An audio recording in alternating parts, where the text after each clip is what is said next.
These times are strange, it's quite surreal. It's never been like this. Remember in the good old days when we could hug and kiss. We'd pack the gyms and restaurants and move through public settings. We'd give high fives and drink at dives, hold hands and dance at weddings. Now the days are longer, yet they're darker in a way. We're pressing pause on normalcy, just going day by day. But we can still make jokes and art, garden, dance and sing, cook, read books, try on fun looks and learn about new things. We can talk with friends of ours and have a heart-to-heart, just so long as we'll stay 6 feet apart, 6 feet apart.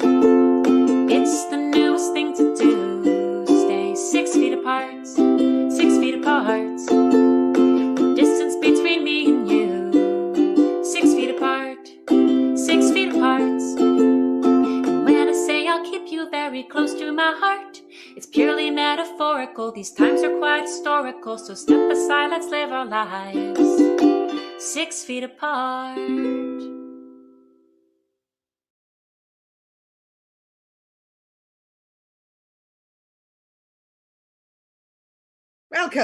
Welcome to SFAP and to our show LOL IRL. Now, we've produced this together with our friends, I'm going to say that, at BSTD. Now, I never realized that if you said it just like that, it's a little bit rude. So that's what it is, BSTD. So this is a show, if you hadn't already realized, where the acronyms are taking over. We're going to pretend that we're trendy, hip, young things and are fully aware of what they all mean. And so let's see if you can all keep up with us, eh? So HAYT, prepare yourselves to ROTFL, or even just to SFR. BTW, congrats to you all. You have avoided FOMO by getting your ticket to this BAE. Now, hello to everybody watching on YouTube. Give us your name. If you've got a bit of an acronym, tell us that. Where are you watching from, and hope you BYOB and be prepared to LYSO. Now, before we start, let's see who's in our backstage audience with the tellers. Hi, everybody. Hi, how are you doing? What a gorgeous bunch you all are. Lovely, lovely to see you all. Looking forward to a really great show. So with a BSAAW, let's get this party started. Now, depending on your POV, point of view, IMO, some of the stories may be TMI. Some may not be NSFW. One or two might be 4AO. And some might just have you BWL. Now, our first teller is the very LOL and DTE, down to earth, teller Anne Rutherford. I'm sure you all know Anne from being on TBD, isn't that fabulous? TBD Storytelling and the Good Liars Club, as well as being a featured teller all over the world, both online and in person. She's been on both SFAP and BSTD shows quite a few times, and I'm delighted to have Anne come onto our virtual stage, and I'm going to chat to her a little bit, ask her a couple of questions. Please welcome Anne Rutherford.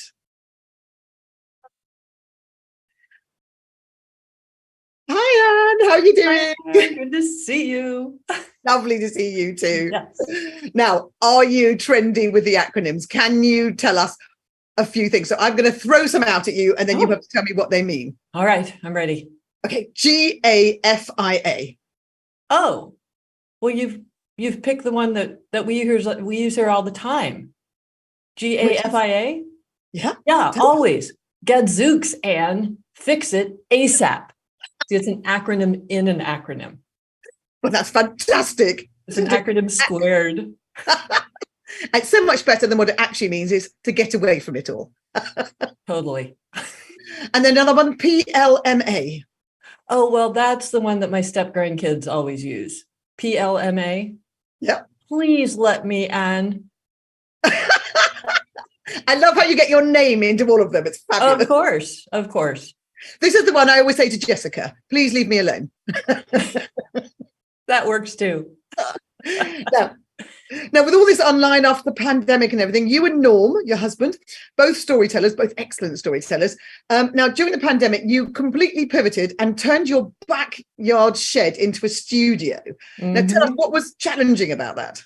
Well, that's where I'm coming to you live from the backyard shed. And the most challenging part was that we had to run a cable from the house to the shed, which meant Norm going downstairs under the bowels of the house with a cable in his teeth and tunneling under our garden path, coming up in the middle of the shed and triumphantly plugging the cable into the computer so we could be linked. It was quite the mission impossible. So we just called him Gopher Norm from now on, do we? He gets the job done. Well done, Norm. That's impressive. Okay, thanks, Anne. Everyone sit back. Now, Anne's going to tell us a little story called Barefoot All Over. So welcome, Anne.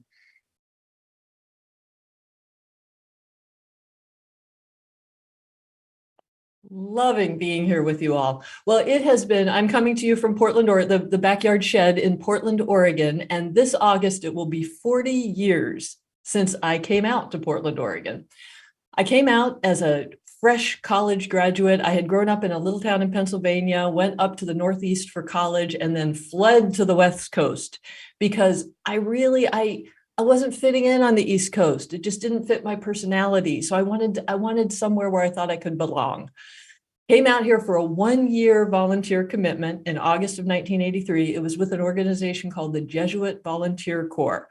And we lived in community. We worked for social justice. We embraced simple living. We explored spirituality. I felt like I was finally kind of hitting my stride, although I was in a little deep. I mean, these people were serious about this stuff. Everybody was reading Diet for a Small Planet, passing it around, and talking liberation theology. We were doing this all over with cans of Bohemia beer, because sadly, Bohemia beer is not manufactured anymore. But back in the day, you could get an entire case for $3.25, which really fit the volunteer stipend budget. So there we were, we're talking about social justice and changing the world and organic eating and eating lower on the food chain. And I was embracing all of this. I loved it. I switched meat for tofu. I switched God the Father for the goddess. I felt like I was really, really starting to connect. But there was one big, big change I still had to make. A new wardrobe, because every internal transformation has to be accessorized externally. So I had to ditch the button-down collars and the Levi's that I'd worn all through college. I had to wear what everybody else was wearing in my peer group. Now the top was easy, even on a volunteer budget. The top was radical t-shirts. Everybody was wearing radical t-shirts. And they were a dime a dozen. They were easy to come by. If you went to a rally, you got a t-shirt. If you linked arms on one of Portland's drawbridges to stop the Navy from going through for the Rose Festival, you got a radical t-shirt. If you chained yourself to an old growth Doug fir to stop it being cut down and turned into cocktail napkins, you got a radical t-shirt. So I had a good store of them. And this was the 80s. We were not ironic in the 80s. We were earnest. So these were long t-shirts because we had wordy messages, and we didn't tattoo at that time. So you couldn't put, addenda on your body to express yourself. It all had to go on the t-shirt. So some of them were, why do we kill people who kill people to show that killing people is wrong? Long t-shirt. Or, it will be a great day when schools have all the money they need and the Air Force has to hold a bake sale to buy a bomber. Long, sincere radical t-shirts. And I was set. So I had the t-shirt. I swapped my Levi's for a pair of cargo pants from the Army and Navy store. This was way before anybody was wearing cargo pants. The only thing I had to do to make my wardrobe transformation complete was swap my Adidas sneakers for what everybody else in my cohort was wearing, Birkenstock sandals, because that's what Jesus would have worn if he could have afforded them. because they were pricey. This was back in the day when there was only one model of Birkenstock. And for, a little piece of leather on a cork sole, it was a lot of money. But I saved up, finally had enough, went to the one Birkenstock store in Portland at the time at the back lower floor of the downtown library, marched in, ready to be outfitted. The clerk helped me because, of course, they don't come in normal sizes. They come in like 38, 52, 59 and a half. They have to help you know what size you want. So I doffed my Adidas, peeled off my sock, held out my foot so she could measure it. She took my foot in her hand and her face fell. Oh, like your two middle toes, they like stick out farther than your big toe. I said, yeah. Like that doesn't fit the Birkenstock profile. I'm afraid our sandals won't work for you. It was true. I didn't fit that perfect Germanic curve. My middle toes stuck out. I couldn't wear Birkenstocks. I was crushed. Here I was, once again, not belonging. I went home in a funk, but my rescue came when the next day, coworker of my housemate invited me and my housemate to go up to Bagby Hot Springs. She said, you want to go up with us? We're going to go up. We're going to soak in the tubs. It'll be like out in nature. I mean, it's a great experience. I thought, yeah, this is the kind of thing I want to embrace. She said, now you realize we'll be in the skins. Naked? Yeah. We didn't do that in southeastern Pennsylvania where I grew up. But, I was embracing my new self. I was going to do this. Yes, I said, I'm in. So she picked us up Saturday morning in her VW van, of course, and we rode up to Bagby Hot Springs, which is on the forested slopes of Mount Hood. Pulled into the parking lot, we hop out, the camp host sees us and comes over to greet us. We know he's the host because he's wearing a hat. Hey, he said, all right, changing rooms right over there, help yourself. We go in because you don't want to take your clothes off in front of people. Go inside, there's a little wood stove chugging away. I peel off my clothes, I kick off my Adidas, and then I put my towel over my shoulder and step outside, barefoot all over. At that time, Bagby Hot Springs they weren't hot tubs, they were hollowed out logs, and they were set on the side of a hill. You got in the log, and then there was a very complicated kind of Rube Goldberg set of pipes that piped the water up from the hot springs, which was a little bit below.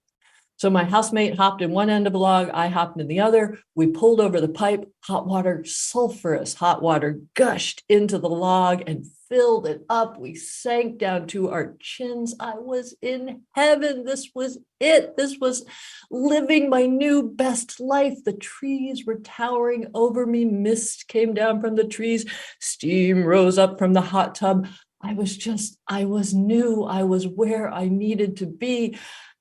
And then I saw that the new Anne was getting kind of pruny. So I thought it better take a little break. Started to get out of the hot tub. The camp host noticed, hustled right over. He said, okay, getting out. Now here's what you want to do. You want to pull that pipe in. You want to get that water as hot as possible. Raise your body temperature. Then when you get out, you can get dressed more slowly and you won't catch cold. He was wearing the hat. So I said, okay, we pulled that pipe over. We gushed that water, it filled up the tub again.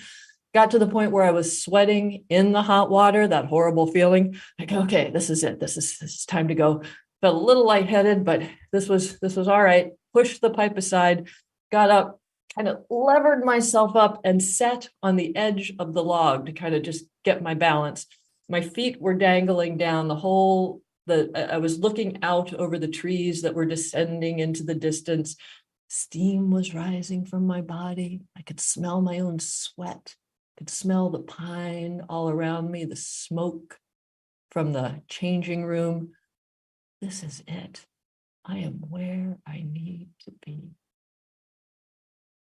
And I passed out, entirely blacked out, rolled down the hill in the skins.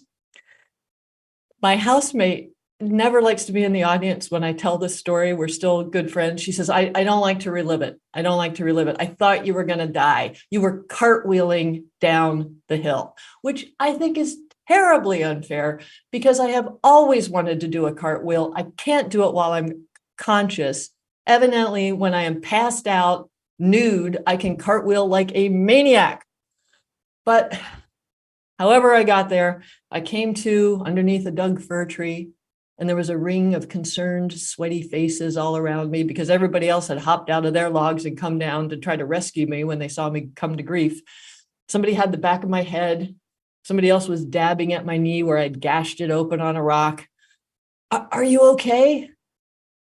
Yeah, I'm all right. If you call deeply humiliated, all right. I was just so embarrassed. I couldn't believe it. Even here, I couldn't do this right. Do you want some juice? Yeah, juice would be good. Carrot or apple? Don't worry. It's organic. I took a deep breath. I flexed my long toes. I was with my people, where I belonged, barefoot all over.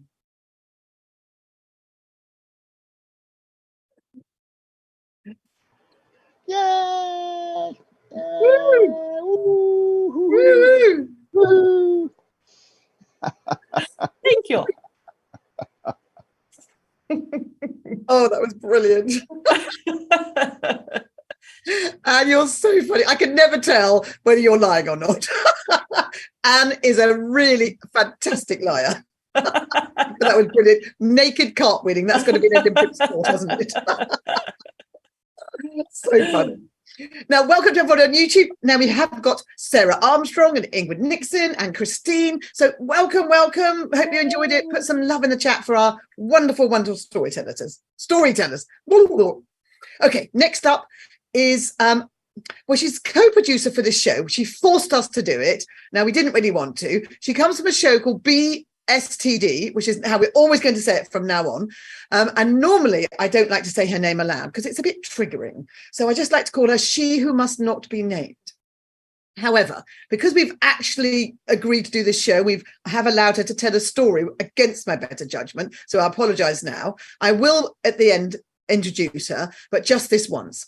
But in the meantime, this is how she insisted that I introduce her. So she's an exceptional storyteller, an incredibly brilliant producer, a clever and witty author, and an accomplished videographer. She was also the brains behind the Women's Storytelling Festival. Now, that's what she told me to say, and I did say to her, nobody's going to believe that, but there we go. So let's welcome Jessica Rabbit. Oh, no, sorry, Jessica Roberts. No, that's not right either. Jessica Rubble. Oh, God, let's just bring her on, whoever she is. Well, that was lovely. Thank you for accepting my bribe. Well, will you pay me now, please? No. See what I have to put up with? Hopeless. Now, okay, I gave you some acronyms. I'm going to give them now. BEG. What's that? I don't know. That's not one of them. Let's see. Make it up. Better, even,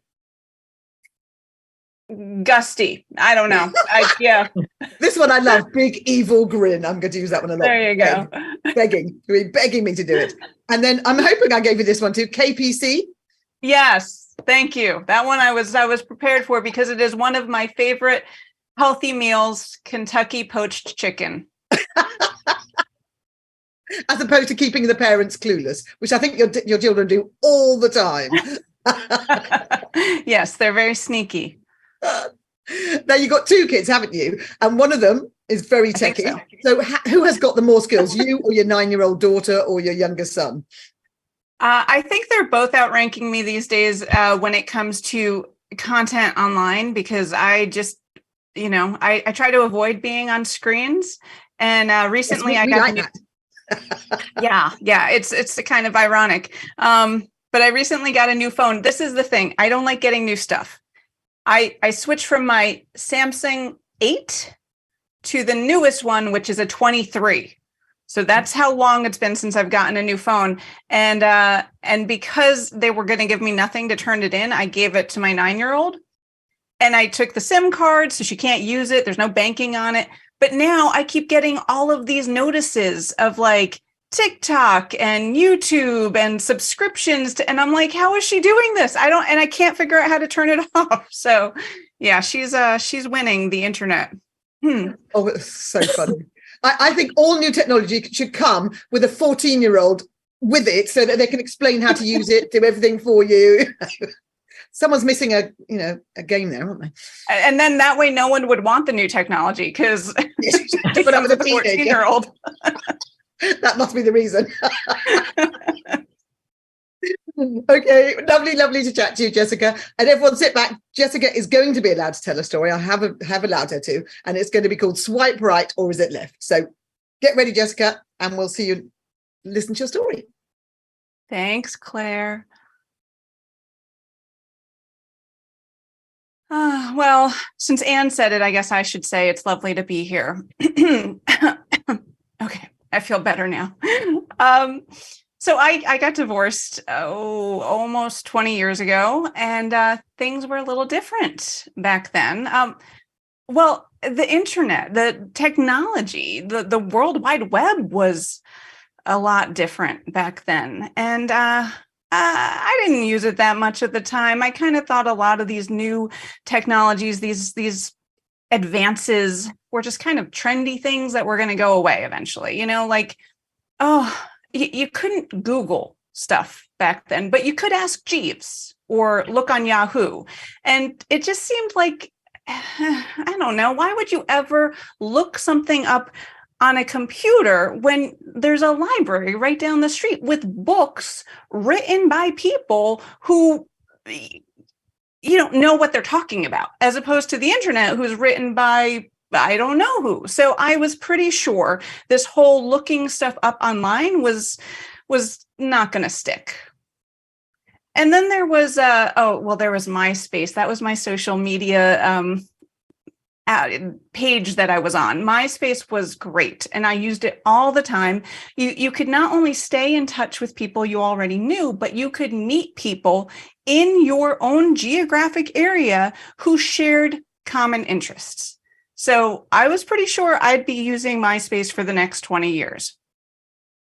And then there was online dating, which was pretty new at the time. And to me, just seemed kind of stupid. I mean, if you're going to meet someone, you want to meet them in person. You want to see what they look like. You want to hear their voice. You don't want to look at a profile. So again, it was one of those things I was sure was not going to be sticking around, and I didn't need to get involved in it. So I went about looking for a new husband, the traditional way. I hung out at bookstores and sort of browsed the Russian lit aisle, hoping to bump into a handsome man who was doing the same.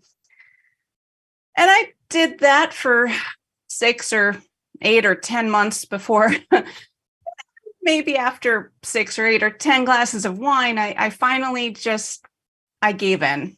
I clicked on one of those ads that offered a 1-month free subscription to an online dating site. And I thought, it's free. What could you lose? So I set up a profile. And here's the thing. I'm a writer, right? I knew how to write a great profile. And I had just gotten out of a bad relationship. So I didn't want to be in a relationship with someone who was constantly trying to tell me that I was wrong about everything and change everything about me. So I presented myself very honestly, and then I put some photos out there, and I'm a videographer. So I know how to visually present myself, but again, I was honest in the presentation. Back then, Photoshop was just for celebrities on magazines. And who would ever try to improve their appearance with Photoshop just to put it on a profile? That's definitely not something that was going to stick. So I just, I put a close up of my face so that they could decide, like, if they didn't like it, they could just move on. And then I know how guys work. I put a full body shot because, again, I just gotten out of a relationship with a guy who kept telling me to lose weight. If this guy was thinking that, he should just not ask me on a date. And then I put photos of me doing stuff I love to do, like playing softball or hiking the Grand Canyon. Oh, that was one of my favorite photos. And it features in the story, so I'll get back to it in a little while. But I had this great profile. I posted it, and then I sat back to see what was going to happen. And, despite what Claire is thinking, I did start hearing from other people who wanted to connect with me right away. But the first guy who wanted to connect with me, he didn't have much of a profile. There wasn't really much in his bio, and there was no photo. Nothing. It was just a blank space. And here's the thing, even without having ever done it, I could figure out pretty quickly, if you don't put up a profile picture, you're hiding something, right? So either he was married or in a relationship and just using a fake name and didn't want anyone to be able to see him and know that he was cheating. Or, well, I'm a nice person, so I wouldn't say it this way, but Claire would. Or he was ugly, right? And he just didn't want to be honest about, I would say he lacked confidence in his appearance. Either way, I decided right then and there that was going to be my rule. I was not going to go out with anyone who wouldn't provide a profile picture. But this was also a long time ago. And when he wrote me and asked if he could, call me or if we could meet up, back in the day, we returned all emails, right? We responded to messages. So I didn't know that you couldn't do that you didn't have to. So I wrote him back.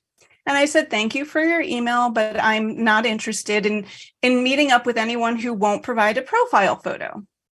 And he wrote back right away and basically said, well, I'm not that shallow, and I don't think you should judge anyone based on their appearance, which is funny considering he was reaching out to someone who had a profile photo. And I said, well, thanks, but no thanks. And then he wrote me back again and said, listen, I believe in true love, and I believe in finding the one you love, and I believe that you might be that person, and I would do anything for love, so I am even willing to come and meet you in Delaware. Which is when I looked at his address, and he lived in New Jersey. I live in Virginia. He lived 4 hours away. So he was willing to do anything for love other than send me a photo or drive more than halfway to meet me. So yeah, I didn't go out with him. I blocked him. And then the next guy had a profile photo, and it was nice enough. It was fine.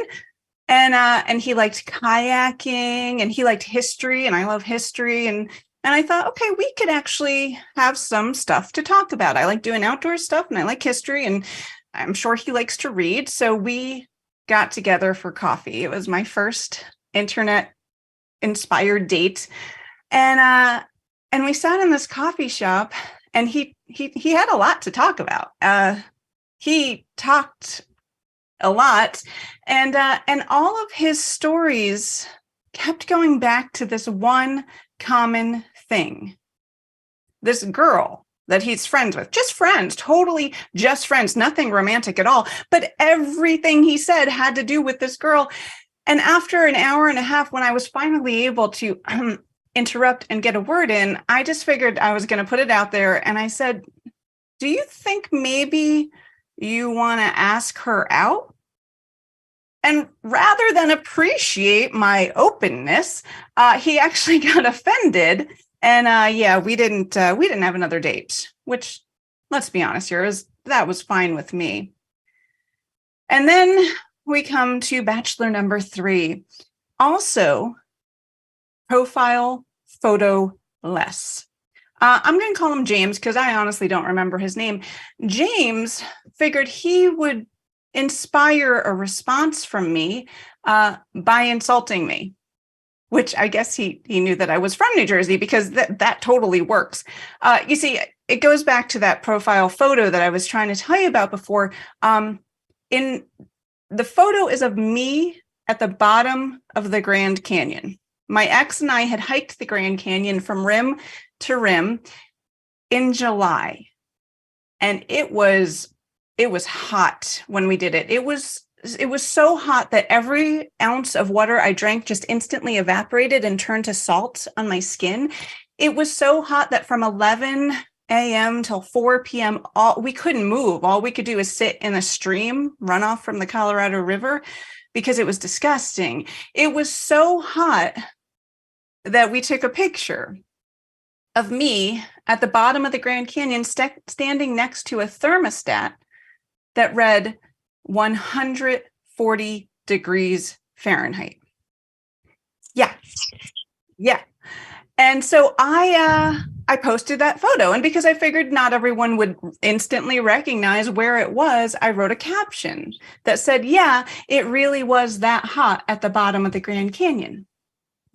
Now, James wrote me a letter and said, I'm a geologist, and I need to tell you that that photo you posted is wrong, and you should take it down because it's making you look stupid. It doesn't get that hot on Earth. So I explained to James what the ranger had explained to us about the temperature, which is that the Grand Canyon is like an oven. And all of that heat gets trapped down there so that it's actually 20 degrees warmer down there than it is at the surface. And James wrote back and said, you look like an idiot.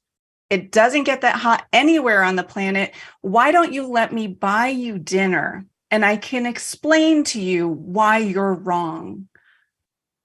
And I know what you're thinking. I said, yes, and now we're married.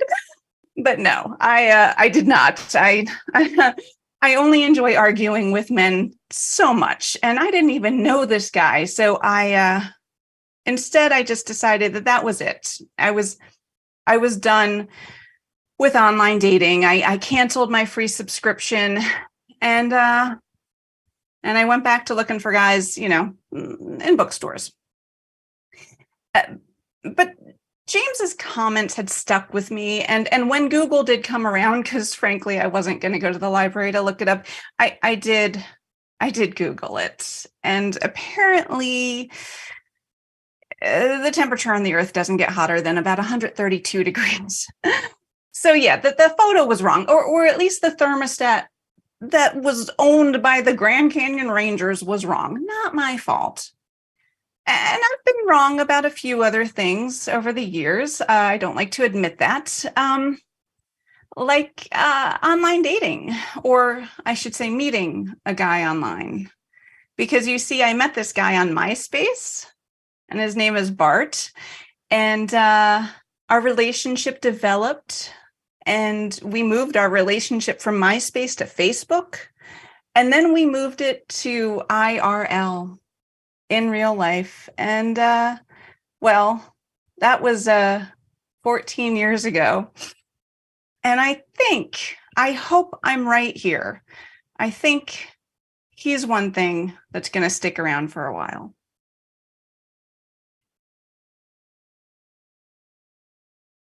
Thank you. Woo. Woo. Oh, very good. Very good, Jessica. I loved it. 140 degrees. And in the Russian Little. No wonder you weren't having much success. Anyway, very good. Very good. Well done. So on to our next storyteller. Now, he is a favourite of not only us, but also BSTD. He's been on both our shows lots of times, and he's been famously dubbed as the Robin Williams of storytelling because he's so wacky with his sense of humour and his hilarious stories. Now, if you haven't watched, like we did the show Stand Up Storytelling back in 2022, and he did this brilliant rap about religion. It's genius. So if you haven't seen it, you can go and watch it free on our website. Now, he's also a wonderful MC as well as storyteller, and also, which I have forgiven him for, he's a Morris dancer. So there we go. Let's welcome to our stage, Ed Stivender.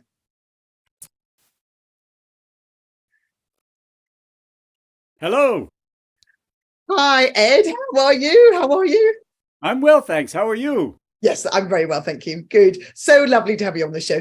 It's raised it up now, that the level of storytelling dropped a bit after Anne, but now we can raise it back up again. Lovely to have you here. So now I know that you're hip and trendy because you do rapping. So tell us, I'm going to drop a few acronyms at you and you tell me what you think they mean. Yes, So ready. ICYMA. I see your. Why?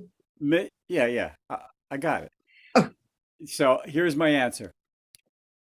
I see your mission impossible. No, I mean, I can yodel. May I? Excellent. Well, that's the best yet. I never thought yodeling would come into it. It actually means in case you missed it, but very good. Another one, CMY. I like to think of that as being able to cover my yes. Cover my yes. Okay. Something I like to do, and one has to do it in their business. Cover Well my done. yes. And what about MHOTY? My heart is open to you. Oh, that's so much better. My hat's off to you, but I much prefer yours. Well done, Ed. You're going to get the top marks now for so far. Thank you.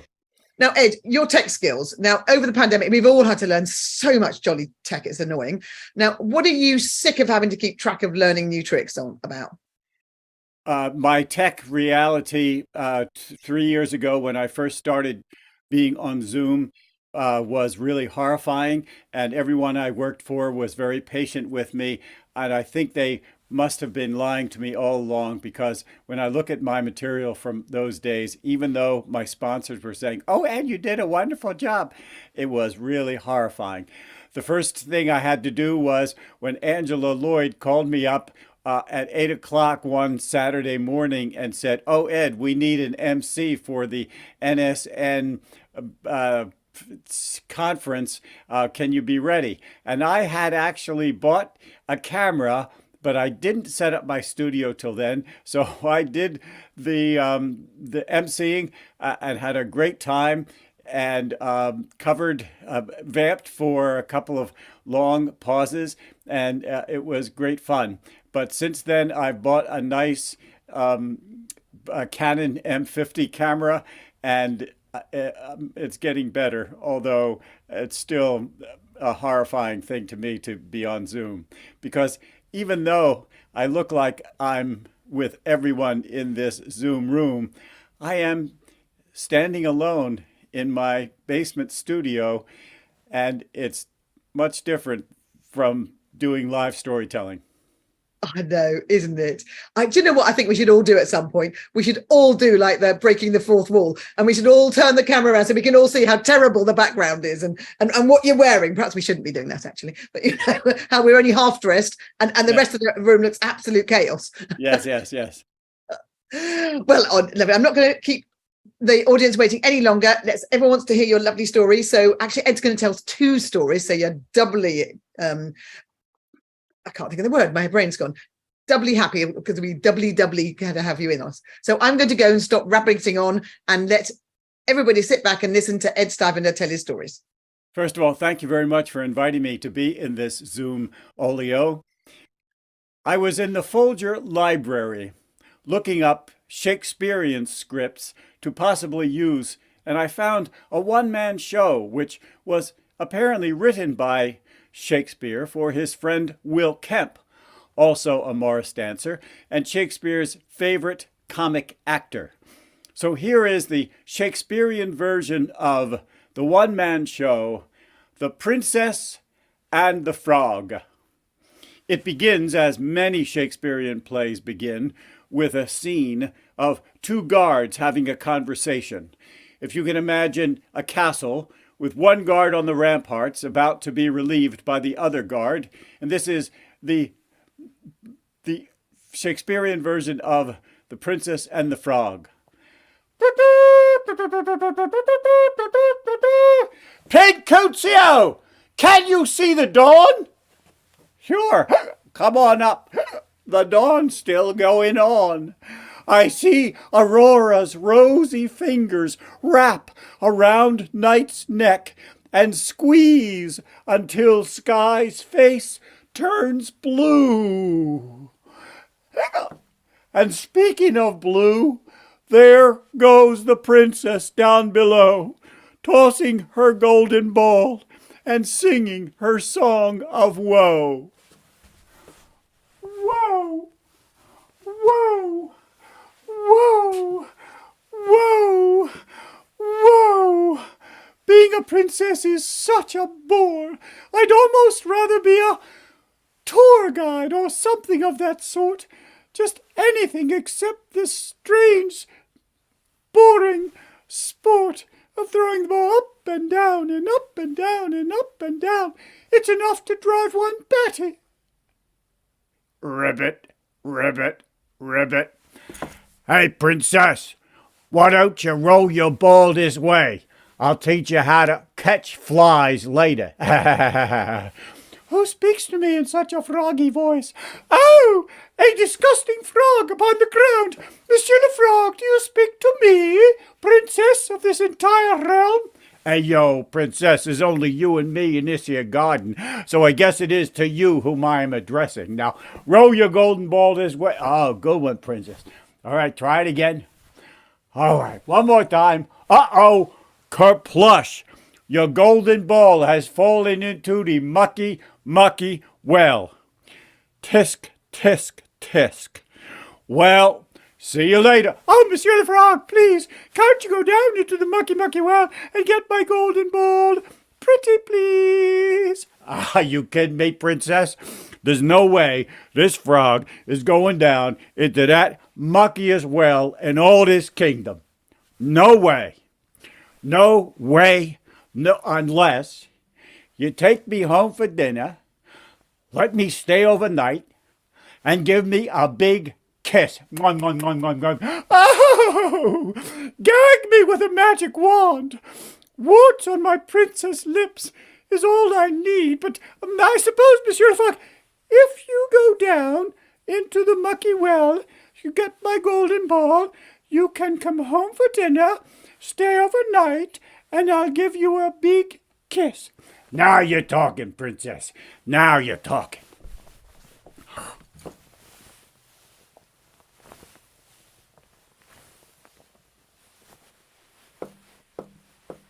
Wah, muck-o-rama.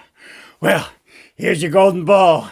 Now how's about a little din-din? Oh, Monsieur le Frog, thank you for getting my golden ball out of the mucky well.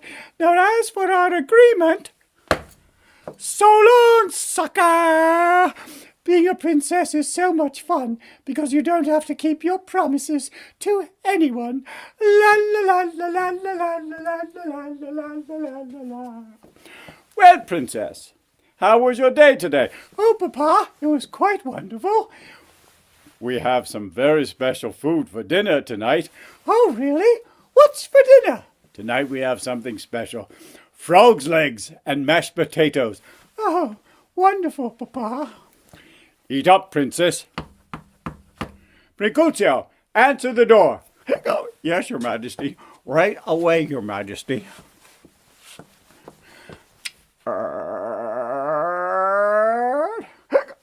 Who comes to see His Majesty on such a night as this? Hello? Hello? Hello? Ha, ha, ha, up, ribbit. What's the matter, Precuzio? Got a frog in your throat? No, Your Majesty. But you've got a frog in your moat. And he says he wants to come in to dinner. Well, get him in. Yes, Your Majesty. Monsieur the Frog, His Majesty requests your presence at the table.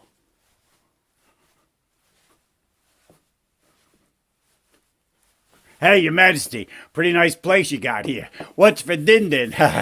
Well, tonight we have, Monsieur the Frog, what would you prefer? There ain't nothing I'd like better than a heaping plate of French flies. Some French flies, I see. Oh, Precuzio, get Monsieur the Frog some French flies. French flies, Your Majesty. Right away, Your Majesty. Oh, bon appetit, Monsieur le Frog.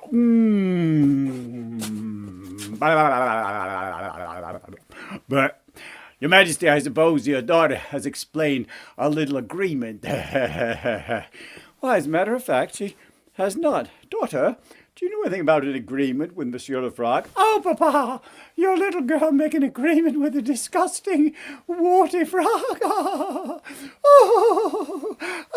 Papa. I said if you went down to you, monkey, well, get my golden boy, come home for dinner, stay overnight, and I give him a kiss. I don't have to. Do I, Papa? Do I? Princess, a promise is a promise. Oh, Papa!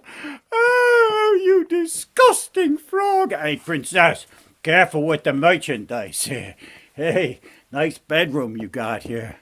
I love the Spice Girls bedspread, and the Darth Vader poster on the wall is very classy. You stay right there, you disgusting frog! I'm going to call my mother on my princess phone. Hello, Mama. This is the princess. Yes, he said, he did. Oh, Mama, a promise is a promise.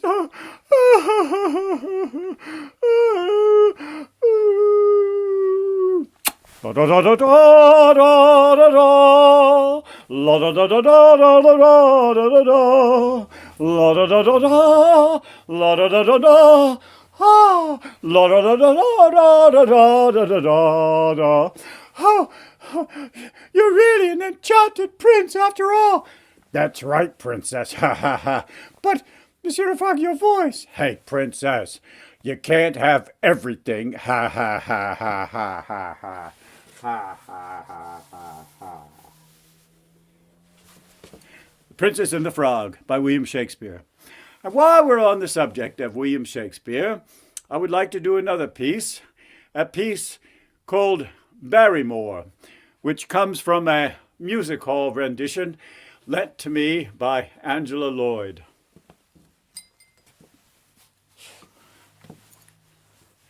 Last night, the boss slipped me a ticket for a play by the name Barrymore, which was penned by a fella named Shakespeare.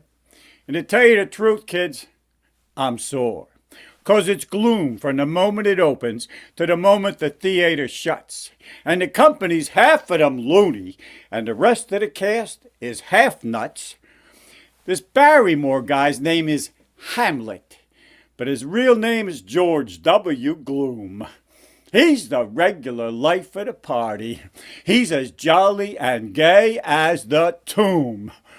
Turns out Ham's the prince of the Denmarks, but the poor guy's gone weak in the bean, 'cause his uncle has murdered his father and married his mother, the queen.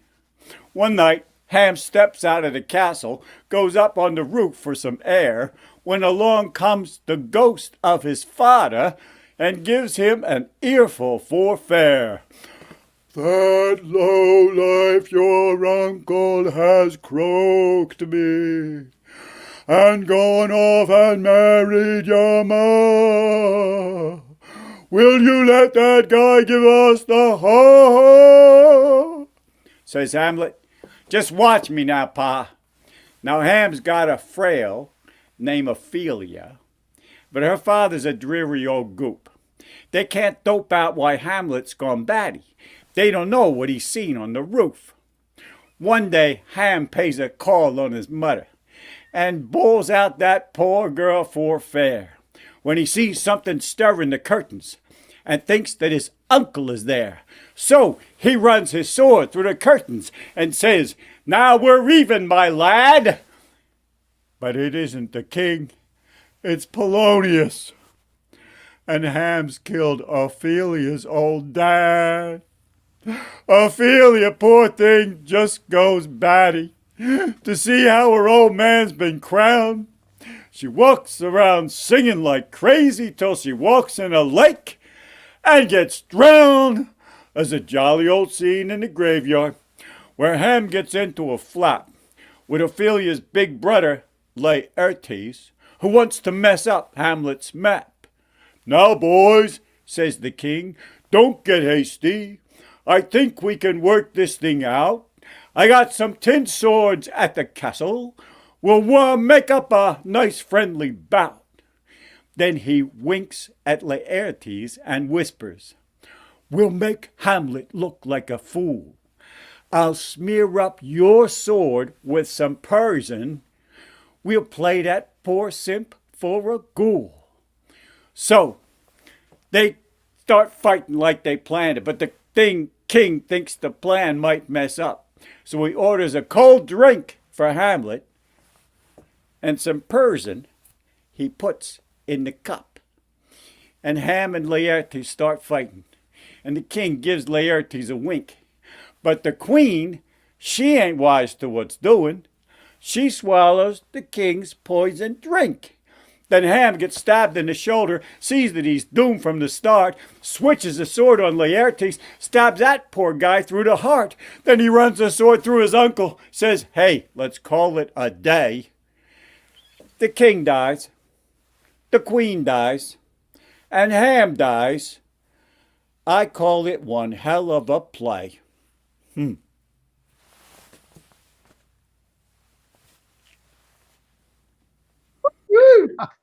Woo-hoo. Very good. Huzzah! Love it. Woo. Oh, Ed, that's absolutely brilliant. You know, if you had been my English teacher at school, I would have probably paid attention a lot more. I'm going to go to Stratford-on-Avon and tell them they've got to immediately import you over there. Okay. I am available. I'm not sure we're going to let you go to England. Actually, we want you in America. Thank you. Thank you. Thank you, Ed. That was brilliant. Brilliant. Pleasure. Now, that's quite a level for our next performer to have to come against. So the next performer, she's been a stand-up comedian for too many years to count because she's very, very old. And she transitioned from comedy to storytelling with the ease and grace of a giant turtle scrabbling down the beach into the sea. Oh, no, that's not very good. Perhaps the ease and grace of a giant turtle that had already made it into the sea and swimming about in an easy, graceful manner. So that's what she's like. She talks about life from her upbringing in a Midwestern town. She was actually brought up in a place called Normal. I don't think that could be quite right. To life as a gay, Catholic, suburban soccer mum. She lived with multiple sclerosis and raising a special needs son.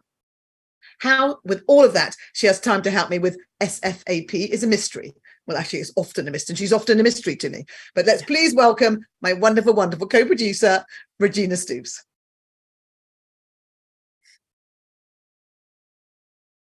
Hey, Claire. Hi, Regina. How are you? I'm well, thanks. I'm well. How are you? I fancy seeing you here. I know. Thanks for letting me take a break and actually tell a story. You're such a I know. I don't often let hard you. boss. Yeah. Yeah. Okay. Now I know you're rubbish at technology, really rubbish at technology. But let's see if you can get some acronyms, shall we? Okay. Okay. CWTSY. Claire will totally say yes. I like that. Which actually means can't wait to see you. Well, now, you always say yes, no matter what anybody asks us to do. I know. I do tend to. NOYB. Let's see. Never overcook your buns. It's a cooking acronym. Actually, that's much better than none of your business. Yeah, none of your business. And then one more, IYKYK. That sounds like something that, should be like a chemical reaction, shouldn't it? Well, this one is a personal one that I like to use for you. And it means, I'll fly your kite, you nutter. Which is just a way of saying when you ask me to do something like, can you do that? I'll be like, all right, I'll fly your kite, you nutter. I've been teaching Regina lots of Britishisms, and nutter is one that we say a lot. Yeah, exactly. But it actually means if you know, you know. But she does know. She now knows. So it's now I know. Now, Regina, your tech skills are pretty down there on the low scale, aren't they? So, and I know your teenage boys often help you, but now when they're not around, what happens? And have you got any lovely, embarrassing stories to tell us? Well, I do. And then actually, this is when they were around. This is several years ago. And my son would always call me.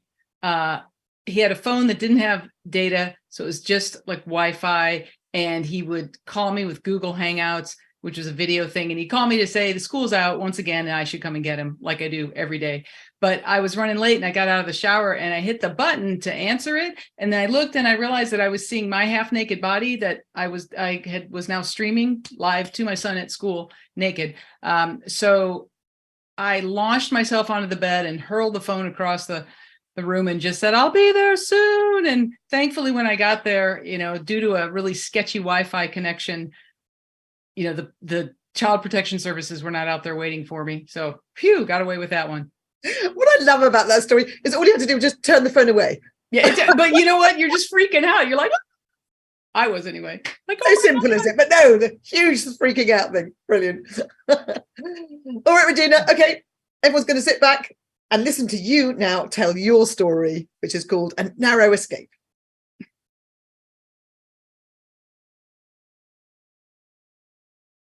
Well, I was brought up in a smallish Midwestern town. And as Claire said, the town was called Normal. And it was normal as in average, and nothing much happened and boring. It was in the middle of the bell curve of boredom. That's where Normal was, especially in the summer months, because it's a college town. So at least 9 months out of the year, we had an extra 20,000 or so students, and that added a little zing and a little congestion and made things interesting. But when summer came around and the college students went away, things got really desperately boring. Now, my neighborhood was on the edge of town. And so our roads, they weren't dirt, but they weren't really paved. They were this mishmash of gravel and tar. And at the beginning of every summer, they would just put down some fresh gravel and tar, because when it got really hot in the summer, then that tar would just bubble up like the La Brea tar pits up through the asphalt or through the gravel. And since shoes were pretty much optional in my childhood in the summer, we'd often come home with just black tar-covered feet. And we were forbidden from coming into the house when our feet were in that condition. And so we'd have to stand in the driveway and just yell for our dad to come outside. And he would eventually hear us. And he'd come outside with a jug of turpentine and a rag. And he would sit us down and he would scrub our feet with the turpentine to get the tar off. So it shows you how things have changed, because now moms lather their kids in sunscreen and hand sanitizer. Back then, they lathered us in turpentine to get rid of the carcinogenic tar that was attached to our feet. Now, in my childhood, you left the house in the morning and you wandered around, came home for lunch, went out again, came home for dinner, and then went out until the streetlights came on, because there was really nothing to do in the house. There was only 4 channels on the TV. One of them was PBS, so it didn't really count. And in the summertime, it was really, really boring, because it was just reruns. And so, having to hang out with Gilligan and the rest of the castaways on the deserted tropic isle just really made my boredom seem even all the more horrible. So out the door we'd go, trying to find some other kids who were equally bored. There was no helicopter parenting. My mom had no idea where I was. The only way there'd be a helicopter involved would be if my mom saw a helicopter and said, get the hell out of the house, get on the helicopter, go wherever you want, just get out of the house. So we're outside, it's hot. It's, by, the summer, mid-July, it's like 80% humidity, temperature is 90, and everybody's just hot and tired and bored. And you didn't know half the kids that you would see in the neighborhood. But it didn't matter, because at that point you were so bored and desperate, you didn't care who they were. And, boredom likes company. Let's just say boredom likes company, because a group of bored kids is much more entertaining than just the boredom of one. So long about mid-July, this is when the boredom hit its crescendo, hit its peak. The thrill of being out of school had long since worn off. And we were almost so desperate that we wanted school to start again.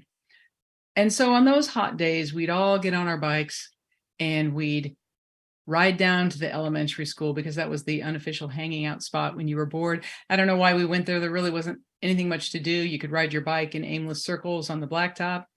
It was pretty much just a monochromatic jumble of metal beating in the hot sun over hot asphalt with slides that were the temperature of the sun.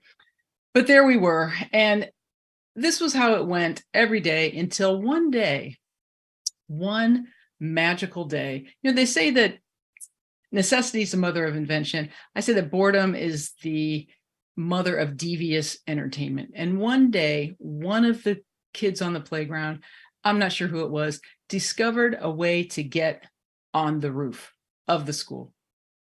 The roof. You could get on the roof of the school. This was a game changer. This was a miracle for us. I don't know who discovered it. Randy, Scott, Mark. It probably was Mark because he went to the school where the professors from the college went. And so he was the smart one. Anyway, whoever figured it out had a better grasp of geometry and physics and architecture than the rest of us, because they discovered there was a telephone pole that had been placed just a little too close to the school itself. And you could shimmy your way up and get on the roof. You could get on the roof. Well, game changer. And in this, there's no texting, there's no phone calling, but somehow kids from miles around, the word went out through the telepathy, and they started to gather every day at the school to either get up on the roof or watch the kids that were getting on the roof. And I watched this for a while, and I'm a rule follower. I return library books on time. I come home on time. But that summer I reached a tipping point. I was 11 years old. I was going into 6th grade. I was tired of being a bystander. So I decided I'm going to do it. I'm going to get up on that roof. So one day I made the decision, and I laid my bike down on the asphalt very carefully because I'm a careful kid. And I walked over to that telephone pole, and there's a circle around the pole, semicircle of kids, and they sort of step aside, let me in. I put one hand on the pole, one hand on the building, a foot on the pole and a foot on the building, and I start my ascent. Now, it was a lot harder than it looked and a lot more dangerous, because if you slipped, one arm would get shredded by the brick of the building and the other arm would be full of tar covered splinters. And I knew that there was going to be turpentine involved with that. I did not want that to happen. So carefully, I made my way up until finally I was there.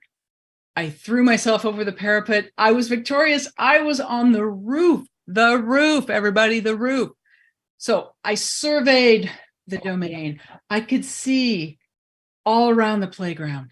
I could see the creek that was behind the school. I could see the 5 houses up to my house.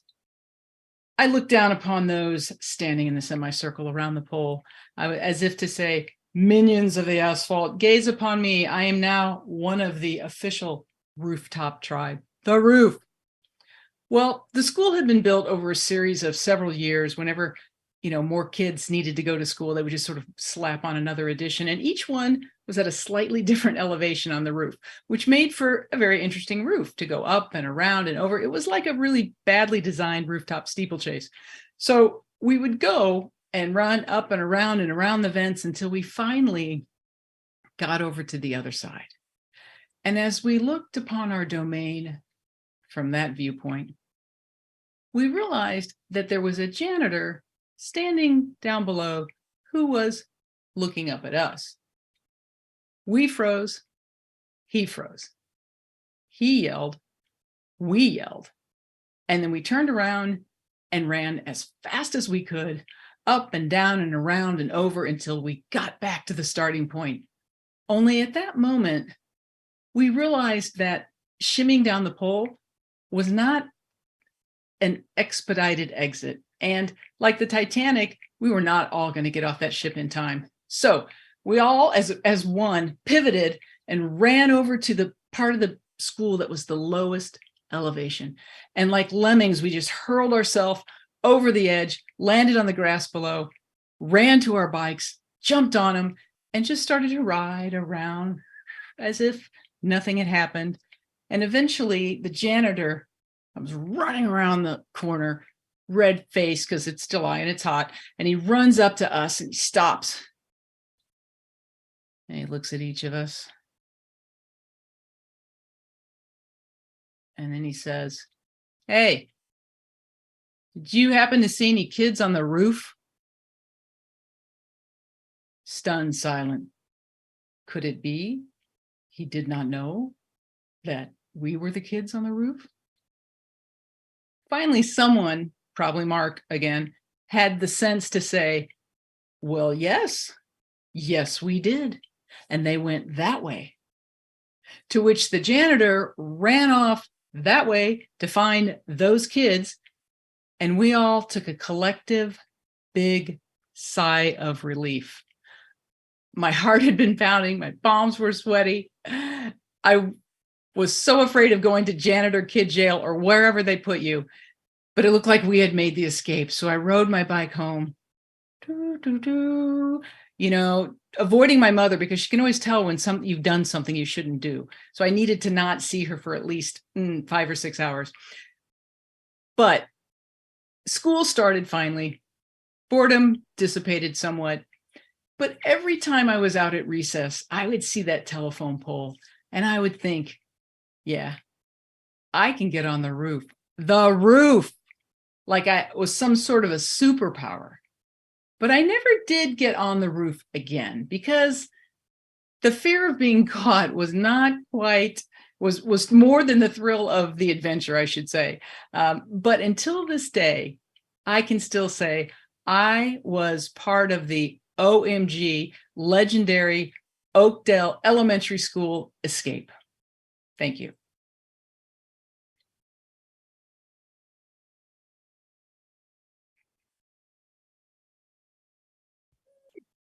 Woohoo!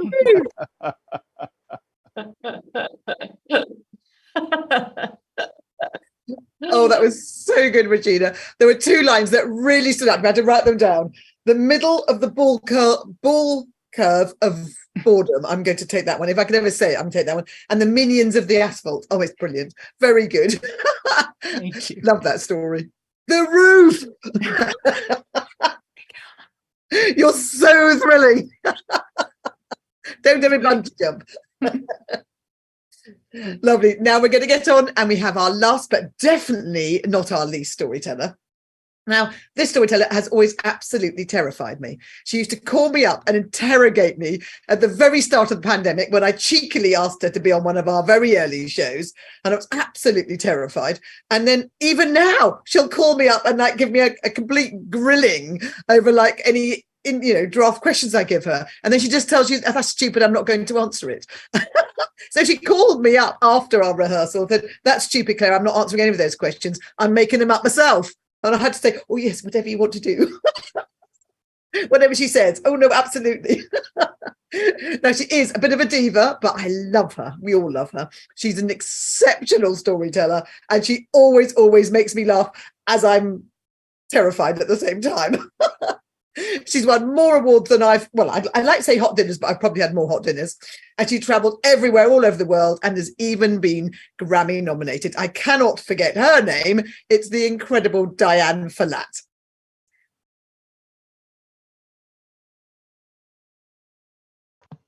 Hello, everybody. Hi, Diane. How are you? I'm doing pretty good for an old lady. It's pretty good. I'm glad to be here. Oh, I'm delighted that you're here, even though you do kind of intimidate me. I like intimidating you. I know you do. You do it on purpose. I know that. I do it on purpose. Now, Diane, as you didn't want to answer my first, what are you going to tell me the question that you're going to answer? Oh, my what do you call them? Acronyms. Acronyms? I'm so old. I didn't know what you were talking about. I don't even know what they are. I don't text anybody. I'm too old to be doing that. And my acronym the first one I came up with was AMA. At my age, I don't be doing nothing like that. I don't be texting nobody. I'm too old to be doing all that. And the next one I came up with was IDHT. I don't have to. And the next one I came up with was, my daughter knew this one because she's young. GTG. Got to go. Oh. You say them to my friend. You say them with attitude. Yeah, she knew it. Got to go. Now, what else, Adam? Are you going to tell us a little short, funny story? Just a little anecdote? Yes. I will try to be funny. This Go is your ahead. story. This is just another little question, another little funny snippet. Yes. Oh, that. Oh, yes. My daughter-in-law was doing an interview. She was interviewing a woman for a new job. And she's waiting for the woman to come on so she could interview her. She's waiting and waiting. And finally, the woman clicked on. And when the woman clicked on, the woman said, and my daughter-in-law said, something wrong? Her face was all screwed up. She went, yeah, well, I know Diane Ferlatte, the storyteller. You don't look like Diane Ferlatte. My daughter-in-law is Filipino. And her name is Diana Ferlatte. You see, my son married somebody with the same name. He loves me so. Diana Ferlatte. Anyway, she thought it was so funny. She told me that the other day, how she's on this interview, and the lady's face screwed all up because she is Filipino. She is not African American. Oh, how funny. Excellent. Oh, bless her. I bet she gets that all the time, doesn't she? Well, no, not really. But when she said, oh, no, that's my mother-in-law. All right, Dan, thank you very much for answering your own questions, telling us more about us. Now, everyone's going to sit back and you're going to tell two stories. So we're Yeah, two short ones. Yeah, two short ones. Mm-hmm. All right, then Well, we're just going to bring up your graphic card. And then when you see it disappear, you can start your story. Off you go, Diane, whenever you like. Yes. There's an old saying, son to son. But a woman's work is never done. One day, so the story goes, there was the man out in the field, planting and plowing in the hot sun all day. Ooh, he was getting very hot and very tired and very hungry. So the man stopped to go home to get something to eat. And as he's going home, thinking of the good food to eat. Yeah. When the man got home, he sees his wife still making dinner. And he said, woman, that's mistake number one. I've been working all day in the field, plowing and planting, and I'm hot and I'm hungry. He says, where is my dinner? And you've been here all day, and your job is so easy. Mistake number two. And you can't even do it right. Mistake number three. When the woman, she stopped cooking, and she said, husband, you think my job is so easy? Well, tomorrow I will do your work and you will do mine. And the man, feeling so smug, he said, no problem. Well, she's going to go out and plow the field. But before she leaves, she said, husband, don't forget to bring me lunch at noon, like I do for you. He said, no problem.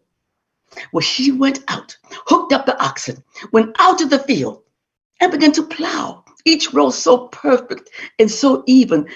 And as she went along, she said, it's nothing to it but to do it. It's nothing to it but to do it. And she did it. But back home, there was the man. I'll show her. Her job is so easy. I'll milk the cows first. That's easy. He got the bucket, went out, opened the gate, went in and milked every one of the cows. Well, that was easy. Picks up the bucket of milk, heads back to the house, puts the milk down on the floor. Now I will cook dinner. She's always late. I'll be on time. He got a pot with water in it, and he put the cabbage in and in and in. She never cooked enough. And in and in and in. He put the top on. And just as the water was beginning to boil, from outside, he heard yelling and screaming and mooing He ran outside. Oh, all of his cows had gotten out of the gate in their neighbor's yard. The neighbors were yelling and screaming, "Get your cows! They're eating all my crops! Get them out of my yard! Okay, I'll get them. Okay. Oh, go, go, go! Get! Go! Get in! Go! Get! Ooh, ooh. And he finally locked the gate and plopped on the ground to get his breath. Ooh, ooh, ooh, ooh. When he smelled a terrible smell, he looked toward the house. Wow! Black smoke coming from the house. He ran to the house. Oh no! And the cabbage had burnt to a crisp. His wife's favorite pot burnt black. Oh, my wife, my wife. I forgot to bring her lunch at noon. Oh no, what am I going to do? And the milk, keep it on the floor. The cats got in, drank every drop. Oh no, I must have dinner ready. He got himself a new pot. He put the water in it and began to put the cabbage in and in and in and in and in. But guess who came walking in? But his wife. And she said, "Husband, I've been working all day in the field, planting and plowing in the hot sun, and I'm tired and I'm hungry, and my job is so easy. Where was my lunch at noon, huh? And my job is so easy. I've been working so hard. Where is my dinner? And all the poor man could say, well, this is my favorite part of the story. All the poor man could say, "Wife, I was wrong. Just let me go back to plowing." And out the door he ran. You see, the rooster crows, but the hen delivers the goods. You see, it may look easy telling stories, but only when someone else is doing it. I love that story. Let me tell you one other one before I go. A small, short one. Because she gave me 10 minutes. Claire.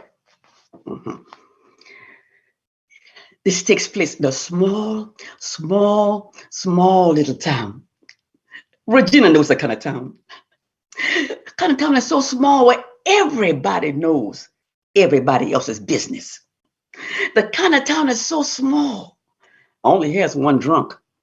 Because it's too small to have two. But sometimes they took turns. Oh, I mean, the kind of town that was just boring. You know what I mean, Regina? Yeah, small little town. Well, in this town, there lived a woman. There lived a lady who everybody called the Pie Lady. Now, the reason why they called her the Pie Lady was because she made such good pies. And what was so good about them was those little waves on top of the crust that went all the way around the top, all the way around the top of the pie. It was so perfect and even. And the ladies in that little small town would say, "How does she do it?" Nobody knew. They're just so perfect and even. Well, the boys down the road said 8 waves was a pretty big piece. They loved her pies. Well, on the morning of the town picnic, everybody came out and they were waiting for her pies. Oh, I mean, there were lines of folks coming to get a piece of her pie. They loved those pies. And then she stood there with a big smile on her face, watching everybody eat. And the boys down the road who said 8 waves was a pretty big piece, they had cake. So the next time you have pie, check out the waves, because 8 waves is a pretty big piece. Yeah.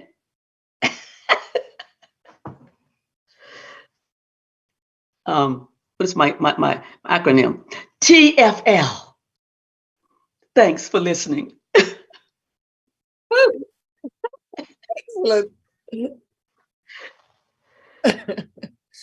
Oh, that was great. Thank you, Diane. Did I spend my time limit? Did less than your time, I think. It went like a flash.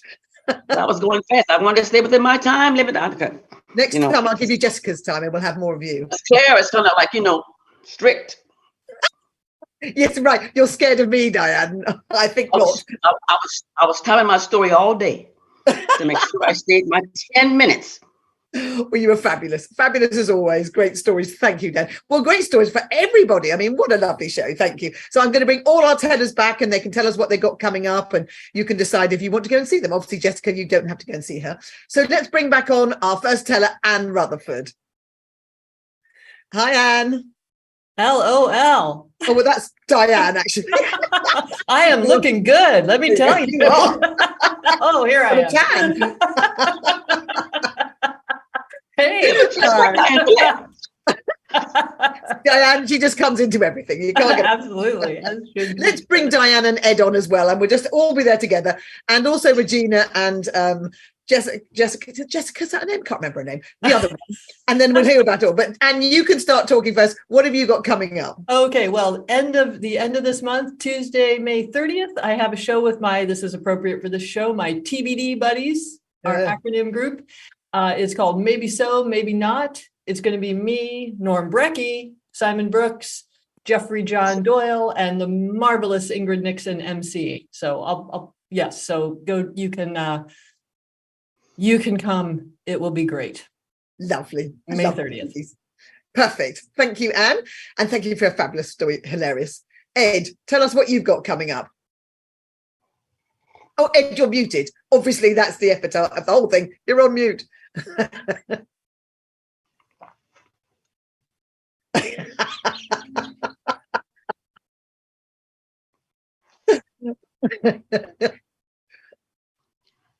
Very good. I have some very interesting work coming up. I'm doing storytelling for a wedding ceremony and storytelling for a 50th anniversary of ordination for a missionary, and Beaver Tales in Western Pennsylvania is inviting me back this fall. So that'll be fun. Wow. You always do such different things in. Fantastic. And Diane, what have you got coming up? Oh, mine is boring. Is it? Not as boring as normal, though. I just have 9 libraries. 9 libraries. Gosh, look at you go. Now, I'm not going to give Jessica a voice or Regina, actually, because why would I? I'm just going to tell what both of actually, no, I'm going to let Jessica have a little bit of it, but we're going to just show our upcoming shows.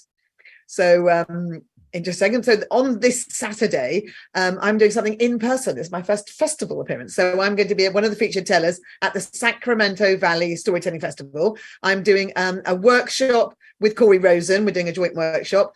And then I'm telling one of the featured tellers with Corey Rosen and Willie Claflin. I can't believe I'm on the same day. It's very exciting. So it's only $25. So come along. If you're anywhere near Sacramento, come and visit. And then next, we've got, I think, one of Jessica's shows. So I'm going to let Jessica tell us about this. It's about time, Claire. Thank you for letting me speak. That's enough now. So the next thing I'm doing is actually I'm in the Washington Folk Festival on June 3rd, which is only in person in Glen Echo Park, Maryland. Look up Washington Folk Festival. But our next Better Said Than Done show is on June 8th, and I will be emceeing, which Claire says is hard, but I find it quite easy. And our storytellers are Janelle Bem, Calvin Cato, Heather Forrest, Linda Schuyler Ford, Laura Sims, and Linda Yamoto. And the theme is nothing personal. So it's storytelling, just nothing personal. Sounds great, apart from the MC. Otherwise, it sounds great. And then our next show, Regina, do you want to talk about this or shall I? I think you should talk about it. Yeah, no, I'd be happy to. Thanks for letting me speak, Claire. twice in one show. You know, I know. I read that today. So Claire is actually going away on holiday, otherwise known as a vacation on this side of the pond. And we are going to be catching up with her. She's leaving me in charge. So yay. And I'm going to be tracking her all over Europe. And the show is Where's Claire? And you should tune in because we'll be chatting together. And I'm sure she'll be having all sorts of silly anecdotes to tell us about. And we've got some wonderful storytelling as well. So join us for Where's Claire? I know. I can't get any rest, not even on my holiday. And then when I get back, no sooner do I get back, and then we're going to have another one of our open mic story slams on July the 12th called with the theme Against All Odds. So you can either be a storyteller or you can vote for your favourite storyteller. So come along and do that. Lovely. Okay, so I'm back with my fellow producers. Hello, you two. Well done. You did great storytelling. Even you, Jessica. You may speak. You may speak. I'm speechless because you just said something nice about me. Oh, that was daft. Sorry. Like My being apologies. being the child of divorced parents in between you two. At least we're not helicopter parents like yours, Regina. Get on the helicopter. Get out of here. Okay, let's bring back our storytellers and then let's bring back our backstage audience. And thank you so much to everyone on YouTube, to Ingrid and Sarah and Christine and anybody else who was there who I didn't mention, and Misty for doing her fabulous commenting. Hello, thank you so much. It was a brilliant show. Loved it. Made me laugh a lot. My mouth is hurting from laughing too much. Now, thank you to everyone on YouTube. We're going to stay and have a bit of a party backstage, but we'll see you next time. Well, hopefully see you on the June show, wherever I might be. Bye.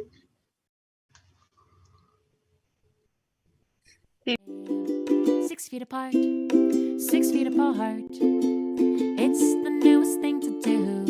Stay 6 feet apart, 6 feet apart. The distance between me and you. 6 feet apart, 6 feet apart. And when I say I'll keep you very close to my heart, it's purely metaphorical. These times are quite historical. So step aside, let's live our lives 6 feet apart.